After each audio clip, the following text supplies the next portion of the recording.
Since the hearing of P2B and the Labour Party's petition began at the Presidential Election Petition Tribunal, Abuja, many lawyers have been talking about legal technicalities, how the defendants will try to take advantage of that, and what the petitioners should do to avoid it.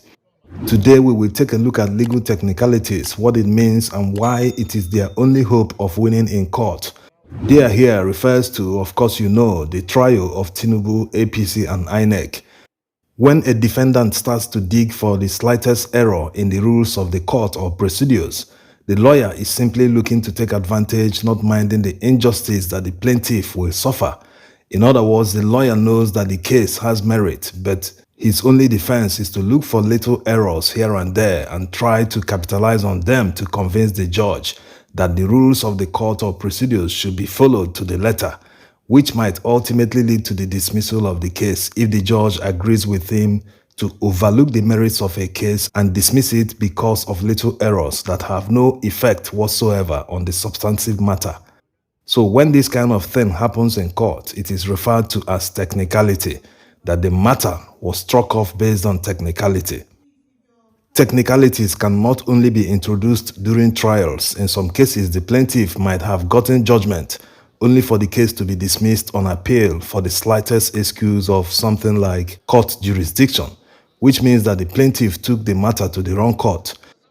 According to Nigeria's constitution, each court has its own jurisdiction. The type of matter that each court can hear or try are clearly spelled out. The court is where people run to get justice. But when they are denied justice based on legal technicalities, one wonders if the court is truly living up to expectation or serving the purpose that it's supposed to serve. Judges shouldn't be relying on technicalities to strike off cases. In fact, all legal technicalities should be resolved before the trial can begin, not during or after the trial. It is obvious that the defendants in P2B's petition will rely on technicalities in their arguments. They will hope to convince the judges to overlook the merits of P2B's petition and make their decision based on technicality. This can be seen in how they oppose and object to certified true copies admitted in evidence by the court, despite agreeing during the pretrial not to oppose them. Anyway, there's good news. The presiding judge promised that they will look at every matter and plea made by the petitioners based on their merit. Unless they do otherwise, which they haven't done for now, we should just follow the proceedings without prejudice.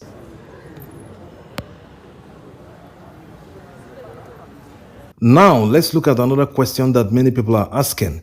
We see this question pop up many times in the comment section. People are asking about the 25%. Why haven't the court heard it, and what's their decision on the 25% requirement in the FCT? If you've been following the trial, you will see that the court is trying to take it one after the other. According to P2B and the Labour Party's petition, the first prayer in their petition is the issue of non-qualification of Tinubu based on his forfeiture of $460,000 to the US government, being proceeds of narcotics trafficking. So the Labour Party are praying the court to disqualify him, and the first witness they called testified on the $460,000 forfeiture. After that, they are now tendering evidence in court. When they finish, they will go to the next stage, and the court will not deliver judgment separately. After the trial ends, they will deliver judgment the same time on all the prayers sought by the petitioners. Let's use this opportunity to reiterate that the issue of 25% is so embedded in our constitution that it is impossible to rule against. Let's just cite another example out of the many we've cited in many of our videos.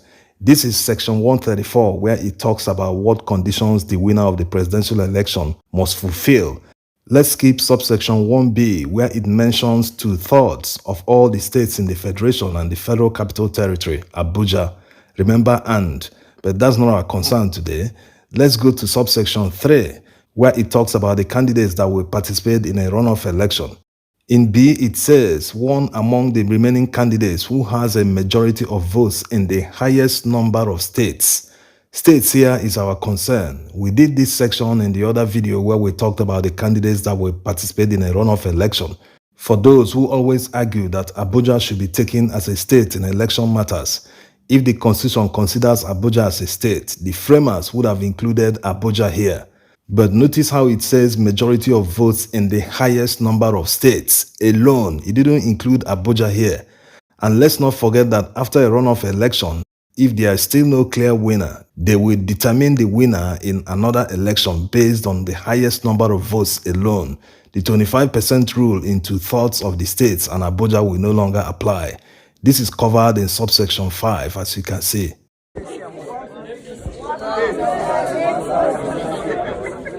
Like already said in another video, Nigeria should tackle problems from the root. When you uproot the problem like the way you uproot a plant, you solve the problem. Most of the time we are tackling effects of a problem rather than the root cause of the problem itself. Why must every presidential election in Nigeria end up in court? Not just presidential election. Many states, they contest the results in court. The powers of INEC returning officers, collation officers, or any INEC commissioner who has the right to declare someone a winner of an election in Nigeria must be removed. Even without proving that they intentionally rigged and altered the results in favor of the APC, humans can make mistakes during calculations. That's the human factor. So why should we rely on humans when we know that they make mistakes? Especially when we know that softwares and machines can do it better. The best way to conduct elections in Nigeria going forward is to eliminate all the collation points, because this is where they manufacture figures. In the presidential election, there are 4 collation points or levels. There's the ward level collation, local government collation, state level collation, and the final level, the National Collation Center. In a governorship election, there is ward collation, local government, and the state collation centers. So in order to remove the human factor at the different collation centers, the results of the election from each polling unit should be filled in an online form and uploaded through an encrypted secure connection to INEC servers. The application running on the server should automatically reject results that are more than the registered voters in a polling unit. All possibilities should be taken care of by the software, including handling of PVCs. There's no reason whatsoever to deny a qualified citizen his right to vote in an election, simply because of INEC's incompetence. If you walk into a bank and open an account, you will walk out minutes later with your debit card. Some banks even have ATMs that dispense debit cards. So why should we rely on unnecessary bureaucracy when it can be done more efficiently? There's no reason a citizen can't get his voter's card 24 hours before the election. People turn 18 every hour, so why should their country disenfranchise them?